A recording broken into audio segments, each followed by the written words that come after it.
یاد رکھیں ایک زندگی میں بات کو کہ بہت دفعہ ہمارے پاس موقع نیکی کے ہوتے ہیں لیکن ہم ویٹ کرتے رہتے ہیں, ہم لوگوں کو دیکھتے ہیں یہ کر رہے ہیں تو میں کروں. ہم سبقت لے جانے والے نہیں بنتے کیونکہ ہمیں مشکل لگتا ہے, ہم پیچھے پیچھے رہتے ہیں, سارے کریں گے تو میں بھی کر لوں گی.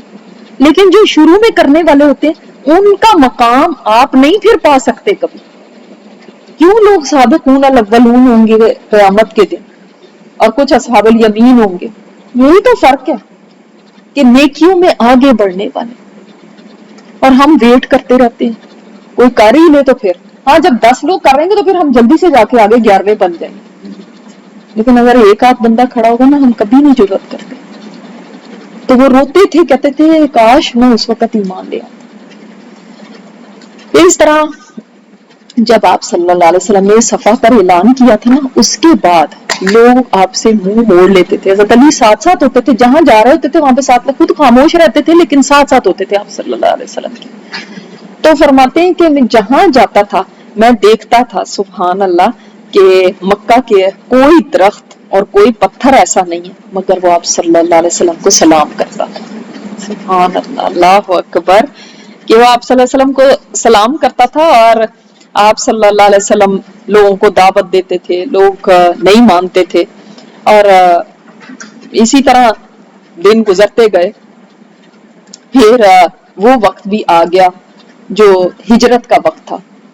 کہ جب ہجرت کا وقت آیا تو آپ کو پتا ہے نا کہ آپ صلی اللہ علیہ وسلم نے اس وقت حضرت علی کو آگے کیا تھا کہ آپ میری جگہ پر یہاں پر میرے بستر پر لیٹیں گے اور آپ امانتیں دے کر جائیں گے.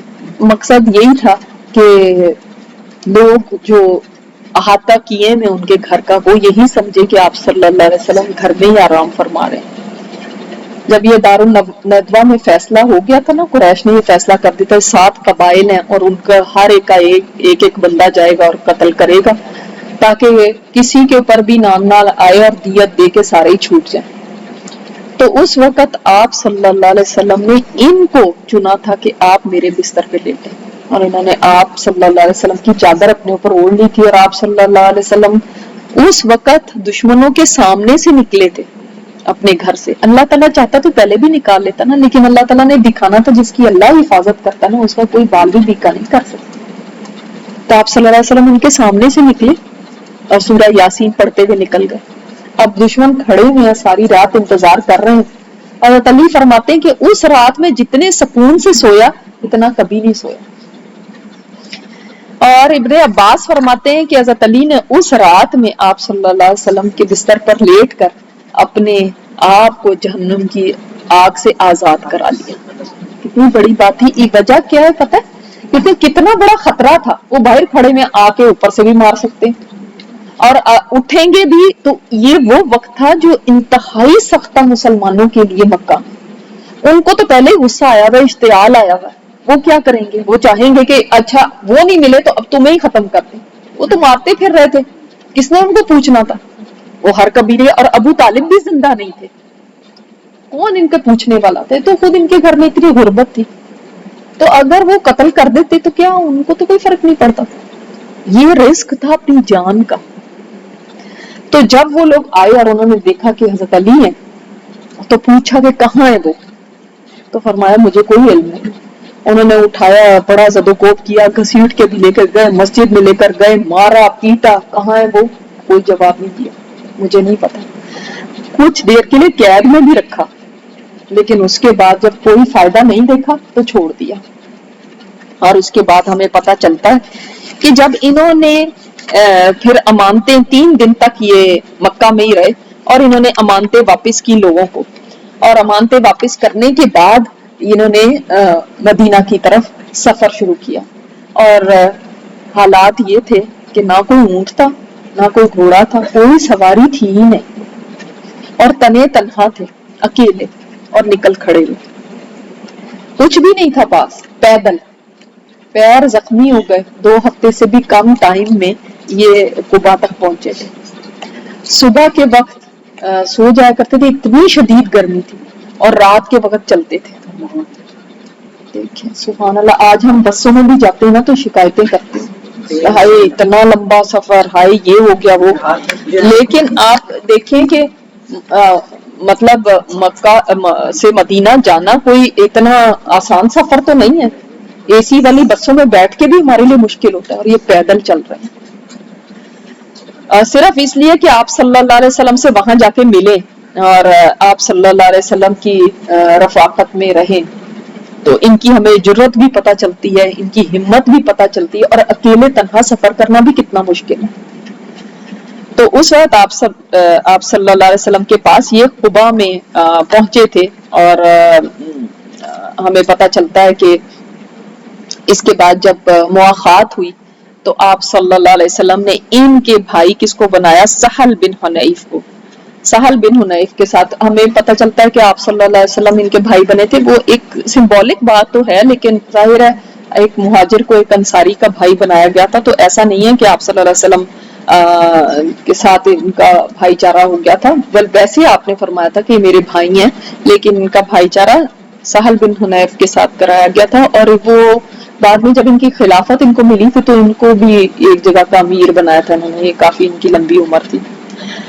دیکھ لیں آپ، کوئی وقت ایسا ہوتا ہے کہ کوئی آیا ہے تو وہ ریفیوجی ہے اور ان کو بھائی بنا کے گھر لے کے گئے. ایک دن وہی ہے کہ وہ خلیفہ بن گئے، ہے نا، اور انہوں نے ان کو کہیں کا امیر بنایا.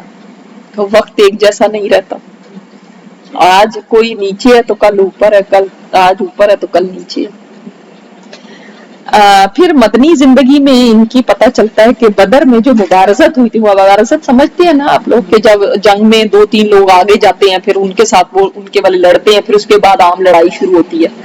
تو اس وقت جب مبارزت ہوئی تھی تو ان کی طرف سے بعض انصاری گئے. ادھر سے تو قریش آئے، تو جب بعض انصاری گئے تو انہوں نے قریش نے کہا کہ ہم آپ لوگوں کے ساتھ نہیں لڑیں گے، ہمارے پلے کا کوئی لے کر آؤ قریش کا. تو اس وقت آپ صلی اللہ علیہ وسلم نے حضرت علی، حضرت حمزہ اور حضرت عبیدہ بن حارث، ان کو آپ صلی اللہ علیہ وسلم نے فرمایا کہ آپ لوگ جائیں. تو ان کے آگے عتبہ، شیبہ وغیرہ تھے. تو حضرت علی اور حضرت حمزہ نے تو اپنے دشمن کو ختم کر دیا. عبیدہ جو تھے وہ زخمی ہو گئے، اور دوسری طرف سے بھی وہ بھی کافر بھی زخمی ہوا. تو اس کے بعد بدر کے بعد ہی وہ موقع تھا کہ ان کی شادی فاطمہ رضی اللہ تعالیٰ عنہ سے ہوئی. اصل میں فاطمہ رضی اللہ تعالیٰ عنہ نے بھی جو آپ صلی اللہ علیہ وسلم کے بعد ہجرت کی تھی، مدینہ آ گئی تھی، اور کئی یعنی تقریباً 15-16 سال کی عمر تھی، کیونکہ 2 ہجری میں یہ واقعہ پیش آیا کہ ابو بکر صدیق رضی اللہ تعالیٰ عنہ اور حضرت عمر حضرت فاطمہ کا رشتہ مانگنے کے لیے گئے. ابو بکر صدیق پہلے گئے. آپ صلی اللہ علیہ وسلم نے فرمایا کہ نہیں، فاطمہ ابھی چھوٹی ہیں، کیونکہ ظاہر ہے وہ بڑی عمر کے تھے، یہ چھوٹی تھی. اور حضرت عمر گئے تو تب بھی آپ صلی اللہ علیہ وسلم نے یہی فرمایا. تو اب انہوں نے ان کو کہنا شروع کر دیا کہ لگتا ہے کہ آپ صلی اللہ علیہ وسلم کی نظر کسی اور پہ، تو تم رشتہ مانگو. حضرت علی فرماتے ہیں کہ میں نے سوچا مجھے کیوں رشتہ دیں گے، جب اتنے بڑے بڑے یہ لوگ ہیں تو ان کو نہیں دیا تو مجھے کہاں سے رشتہ دیں گے. تو کہتے ہیں کہ ایک ہماری کوئی لونڈی تھی جو بزرگ سی تھی، تو وہ مجھے کہتی ہیں کہ نہیں، تم جاؤ اور تم رشتہ مانگو، تمہیں ضرور وہ رشتہ دیں گے. تو کہتے ہیں کہ جب سب نے مجھے اصرار کیا تو میں نبی علیہ الصلوۃ والسلام کے پاس گیا، اور کہتے ہیں جب میں ان کے سامنے بیٹھا تو شرم اور حیا آپ صلی اللہ علیہ وسلم کا جو جلال تھا اس کی وجہ سے کہتے ہیں کہ مجھ سے کچھ بولا ہی نہیں جا رہا تھا. آپ صلی اللہ علیہ وسلم نے فرمایا کہ تمہیں کوئی کام ہے، کوئی کچھ ہے؟ تو کہتے ہیں ٹوٹے پھوٹے الفاظ میں وہ بھی ہکلاتے ہوئے، پتہ نہیں کیا بولا، کچھ سمجھ نہیں کہ میں نے کیا بولا، اور مجھ سے اتنی شرم آ رہی تھی کہ میں کیسے بولوں. تو آپ صلی اللہ علیہ وسلم نے پھر آگے سے فرمایا کہ کیا تم فاطمہ کا رشتہ مانگنے آئے؟ تو کہتے میں نے اپنا سر جھکا لیا اور کہا کہ ہاں. تو آپ صلی اللہ علیہ وسلم نے فرمایا کہ اچھا پھر تمہارے پاس کوئی مہر دینے کے لیے کچھ ہے؟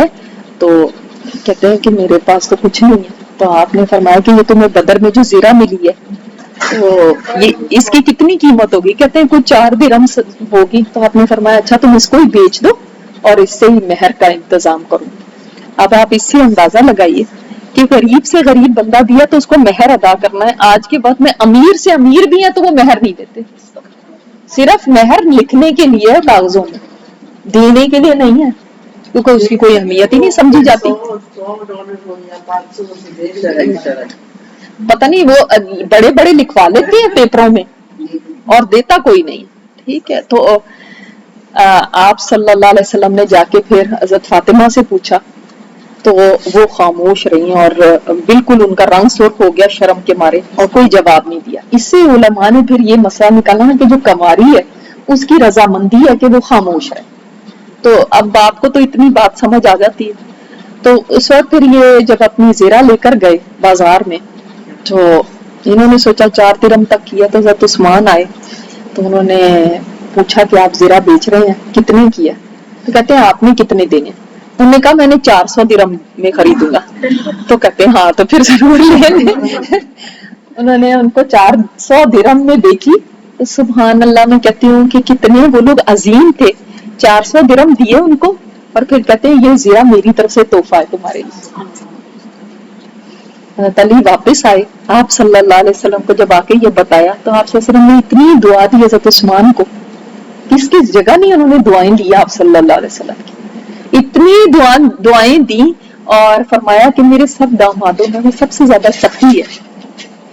پھر اس کے بعد ان کو اسماء بنت امیس نے ان کو تیار کیا فاطمہ رضی اللہ تعالیٰ عنہ کو اور ام ایمن ان کو لے کے چلی گئی حضرت علی کے گھر.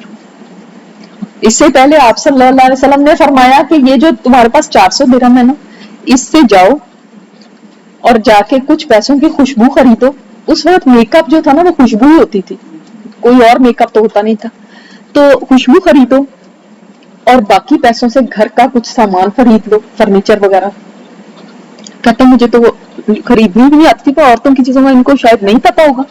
حضرت بلال کو ساتھ لیا کہ چلیں آپ جا کے مجھے خریدوا دیں. کہ سبحان اللہ سبھی مل جل کے کرنے والے ہیں.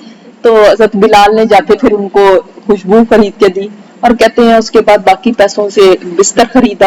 ایک ہی بستر تھا, کہتے صبح کے بعد اس کے اوپر چارہ ڈال دیتے تھے اونٹ کا اور رات کو اس کے اوپر سو جاتے تھے. ایسے بندے کے ساتھ آپ صلی اللہ علیہ وسلم نے اپنی بیٹی کی شادی کی جو اتنی لاڈلی تھی. کتنی بڑی بات ہے.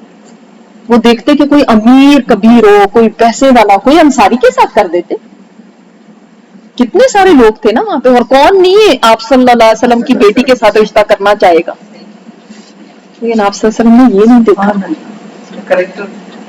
تو آپ صلی اللہ علیہ وسلم کو نے حضرت ابوبکر صدیق رضی اللہ تعالیٰ عنہ کو بھیجا. عمار بن یاسر ان کے ساتھ گئے کہ جاؤ ان کے لیے نا کوئی کپڑے لے آؤ بازار سے دونوں کے لیے. انہوں نے کپڑے خریدے. عائشہ رضی اللہ تعالیٰ عنہ فرماتی ہیں کہ ہم نے نا کچھ چیزیں لے کے ان کا ایسے کچھ تکیے کشن سے بنائے, اوپر لیدر چڑھایا اور کچھ اور چیزیں اس طرح ان کا بستر کچھ اس طرح کی چیزیں بنائی.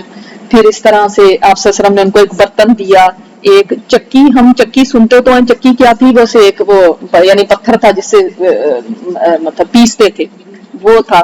ایک مشق دے دی. اس طرح کی چیزیں فاطمہ رضی اللہ تعالیٰ کو دی. اور ام ایمن ان کو لے کر جا رہی ہیں ان کے گھر. کوئی بارات نہیں آ رہی, کوئی دھوم دھڑکا, کوئی کچھ. ان کو کہتے تو انصاری لوگ ہی کچھ کر لیتے ہے نا. لیکن آپ صلی اللہ علیہ وسلم نے دیکھیں کیسی شادی کی. تو ام ایمن ان کو دلہن بنا کے, اس وقت بھی دلہن بنائی جاتی تھی. تو دیکھیں نا انہوں نے اسماء بنت امیس نے ان کو تیار کیا. تو ان کو اچھا پھر آپ صلی اللہ علیہ وسلم جب تشریف لائے تو اسماء بنت امیس جو تھی نا وہ چھپ گئی پردے کے پیچھے. اچھا آپ صلی اللہ علیہ وسلم بیٹھے اپنی بیٹی کے پاس بات چیت کی تو وہ پردہ ہلا تو پھر پتا چلا کہ اچھا یہاں پہ کوئی ہے. تو وہ کہتی ہاں آپ نے فرمایا کہ تم میری بیٹی کو تیار کرنے آئی. انہوں نے کہا کہ ہاں. آپ صلی اللہ علیہ وسلم نے ان کو اتنی دعائیں دی کہ وہ کہتی ہیں وہ ان کی دعائیں مجھے سب سے زیادہ محبوب ہے, ہر چیز سے زیادہ محبوب ہے وہ دعائیں. پھر حضرت ام ایمن آپ کو بتائے آپ صلی اللہ علیہ وسلم کو اس وقت بھی لے کر آئی تھی بچپن سے ان کے ساتھ ماں کی طرح. تو وہ لے کر گئی تھی حضرت فاطمہ رضی اللہ تعالیٰ عنہ کو حضرت علی کے گھر میں. تو آپ صلی اللہ علیہ وسلم نے حضرت علی سے فرمایا کہ جب تک میں نہ آ جاؤں اپنی بیوی کے پاس نہیں جانا تم. تو جب آپ صلی اللہ علیہ وسلم تشریف لے کے گئے دونوں بیٹھے ہوئے, لیکن آپ دیکھیں دونوں شرمیلے, دونوں بیٹھے ہوئے اور دونوں کہہ رہے ہیں کانپ رہے ہیں اور شرم کے مارے اتنا ٹینشن ہے کہ پتہ نہیں کیا بات آپ صلی اللہ علیہ وسلم نے آ کے کہنی ہے. پھر آپ صلی اللہ علیہ وسلم تشریف لائے تو آپ نے وضو کیا اور اس کے بعد دعا کی اور کچھ چھینٹے حضرت فاطمہ پہ ڈالے اور کچھ حضرت علی پہ, اس دعا کے ساتھ وہ بھی لکھی ہوئی کتابوں میں. تو اس کے بعد یعنی برکت کی دعا دی ہم دونوں. پھر اس کے بعد حضرت علی کا جو ولیمہ تھا وہ سعد بن معاذ نے کیا. ان کے پاس تو کوئی پیسے نہیں تھے. سعد بن معاذ تو وہ پتہ اتنے بڑے انصار کے سردار, تو انہوں نے ان کا ولیمہ کیا. اس طرح سے ان کی شادی ہوئی. اور اس کے بعد شادی کے بعد ایک بڑا پرابلم یہ تھا کہ آپ صلی اللہ علیہ وسلم کے تو حجرے جو تھے, بیویوں کے حجرے, وہ مسجد کے ساتھ ساتھ آپ کو پتہ بنے. جب فاطمہ رضی اللہ تعالیٰ عنہ کی شادی ہوئی تو وہ حضرت علی کے ساتھ وہ دور جا کے وہاں پہ ان کا گھر تھا. تو آپ صلی اللہ علیہ وسلم کو ان کی بڑی یاد آتی تھی کہ میری بیٹی پہلے قریب ہوتی تھی, اب اتنی دور چلی گئی. اور یہ جو قریب قریب گھر تھے وہ بھی کیسے, آپ صلی اللہ علیہ وسلم کے جو مسجد کے ساتھ ہے نا گھر, یہ بھی ایک انصاری کی زمین تھی. جب بھی آپ صلی اللہ علیہ وسلم شادی کرتے تھے تو وہ ایک زمین کا ٹکڑا آپ صلی اللہ علیہ وسلم کو دے دیتے تھے کہ یہاں پہ اپنے لیے حجرہ بنا لیں. اب نبی علیہ الصلوۃ والسلام کو شرم آتی تھی, میں کیسے کہوں کہ میری بیٹی کے لیے بھی ایک دے دیں. تو حارثہ جن کی یہ زمین تھی, انہوں نے ایک دن محسوس کیا کہ آپ صلی اللہ علیہ وسلم جیسے بات کر رہے ہیں تو اپنی بیٹی کے لیے اداس ہو رہے ہیں. تو انہوں نے فرمایا کہ میں آپ کو دیتا ہوں. آپ نے فرمایا کہ نہیں, میں تم سے نہیں کہہ سکتا کہ تم پہلے ہی اتنا کر چکے ہو. تو انہوں نے کہا نہیں. انہوں نے ایک زمین کا ٹکڑا جدھر عائشہ رضی اللہ تعالیٰ عنہ کو حجرہ تھا اس کے بالکل سامنے ایک ٹکڑا دے دیا کہ ان کی کھڑکی اور ان کی کھڑکی بالکل آمنے سامنے. سبحان اللہ. تو ایسے انہوں نے کیا. وہ تو یعنی آپ صلی اللہ علیہ وسلم کا ایک اشارہ ہوتا تو سب کچھ قربان کرنے کو تیار تھے, لیکن نبی علیہ الصلوۃ والسلام کی بات دیکھیں کہ یہ نہیں کہ اگر میں اتنا بڑا وہ ہوں چلو مجھے ایک بنا کے دو یہاں پہ, میں تو ایک حکم دیتے تو ساری دنیا اپنی زمین لے کے حاضر ہو جاتی. لیکن آپ صلی اللہ علیہ وسلم کبھی ایسے نہیں کرتے تھے کہ لوگوں کی اس سے فائدہ اٹھائیں. اور پھر دوسری بات یہ پتہ چلتی ہے کہ اتنا زیادہ ان کے گھر میں نا غربت تھی, اتنا افلاس تھا. حضرت علی کی پوری زندگی میں ہی آپ دیکھیں نا تو بہت غربت ہے. نہیں, میں آپ ان کے تقویٰ کی جب بات بتاؤں گی انشاءاللہ نیکسٹ ٹائم تو ہمیں پتہ چلے گا اللہ ان کے پاس کون سی دنیا تھی جس کے لیے یہ کہتے تھے کہ ہائے یہ دنیا میں نے تجھے طلاق دے دی, ہائے دنیا تمہیں سے. دنیا ان کے پاس تھی کیا کہ مزدوری کرتے تھے, اور جاب کرنے والا بندہ سوچے. وہ کوئی تاجر اور ایسے نہیں تھے جیسے میں نے آپ کو حضرت عثمان کا بتایا, حضرت ابوبکر صدیق رضی اللہ عنہ کو بتایا, ان کی ڈفرینٹ آپ کو پتہ چلتی ہیں نا. یہ کوئی تاجر نہیں تھے, یہ تو اور جابس کرتے تھے. ایک دفعہ ایک عورت کے ہاں کام کیا تو سارا دن کام کیا اور رات کو اس نے 12 کھجوریں دی. 12 کھجوریں. تو سوچا کہ نبی علیہ الصلوۃ والسلام بھی تو ان کے گھر میں بھی بھوک رہتی ہے, تو 6 کھجوریں آپ صلی اللہ علیہ وسلم کو دی اور 6 خود رکھی اور بیٹھے ہوئے. اور دیکھیں پھر بھی سبحان اللہ ان کے حوصلے کیسے ہیں. اور مزاح کیسا تھا کہ جب کھجوریں کھالی صحابہ کرام آئے نا تو فرماتے ہیں کہ اپنی کھجوروں کی جو گٹھلیاں تھیں نا وہ بھی آپ صلی اللہ علیہ وسلم کے آگے کرتے اور کہتے ہیں ان کو دیکھیں تو انہوں نے تو ساری کھا لی اور مجھے تو کچھ دیا ہی نہیں. تو آپ صلی اللہ علیہ وسلم نے فرمایا اور اس کو دیکھو جو گٹھلیوں سمیت ہی کھجوریں کھا گیا. ٹھیک ہے, سبحان اللہ. تو ہمیں پتہ چلتا ہے کہ حضرت علی کی بیک میں پرابلم ہو گئی تھی, کمر دکھتی تھی اس وجہ سے کہ یہ ایسی جابس کرتے تھے. اور فاطمہ رضی اللہ تعالیٰ عنہ کی ہاتھوں میں چھالے پڑ گئے تھے وہ پیس کے. تو ایک دفعہ پھر حضرت علی نے فرمایا تھا کہ آپ کیوں نہیں جاتے اپنے والد سے کہتی کہ وہ ہمارے لیے کسی خادم کا انتظام کرنے. گھر میں کوئی خادم نہیں تھا, خود ہی آٹا پیستی تھی, خود ہی گھر کے کام کرتی تھی, خود ہی سب کچھ کرتی تھی. تو یعنی وہ عورتیں جو جنت کی عورتوں کی سردار ہیں. اور ہم اپنے لیے آر سمجھتے ہیں کہ ہم کام کریں, اور کسی کا ہسبینڈ افورڈ نہیں بھی کر سکتا تو اس کو تنگ کرتے ہیں کہ کیوں نہیں مجھے لا کے دیتے ہو. تو حضرت علی نے جب یہ فرمایا تو فاطمہ رضی اللہ تعالیٰ عنہ گئی آپ صلی اللہ علیہ وسلم کے پاس حضرت عائشہ کے گھر میں. تو ان سے پوچھا تو انہوں نے فرمایا کہ تو گھر پہ نہیں ہے. تو واپس آ گئے. جب آپ صلی اللہ علیہ وسلم رات میں تشریف لائے تو عائشہ رضی اللہ تعالیٰ نے فرمایا کہ وہ آئی تھی. تو آپ صلی اللہ علیہ وسلم ان کے گھر گئے, وہ بستر میں لیٹ چکے تھے. حدیث آتی ہے کہ وہ اٹھنے لگے تو آپ نے فرمایا نہیں تم لوگ لیتے رہو, اور ان کے ساتھ ہی لحاف میں آ گئے. اب آپ سوچیں گے وہ اس گھر میں تھا ہی کیا, کون سا صوفہ یا چیئرز تھی, وہ ایک ہی تو بستر تھا. وہیں پہ تو حضرت علی فرماتے ہیں میں آپ صلی اللہ علیہ وسلم کے پیروں کی ٹھنڈک اپنے سینے پہ محسوس کر رہا تھا. تو سبحان اللہ آپ صلی اللہ علیہ وسلم ان کے ساتھ ہی بیٹھ گئے اور انہوں نے پوچھا کہ آپ کو کیا کس چیز کے لیے آئے تھے. تو انہوں نے بتایا بھی اس طرح ہمیں ایک خادم چاہیے. تو آپ نے فرمایا کیا میں تمہیں خادم سے بہتر چیز نہ بتاؤں کہ تم رات کو سونے سے پہلے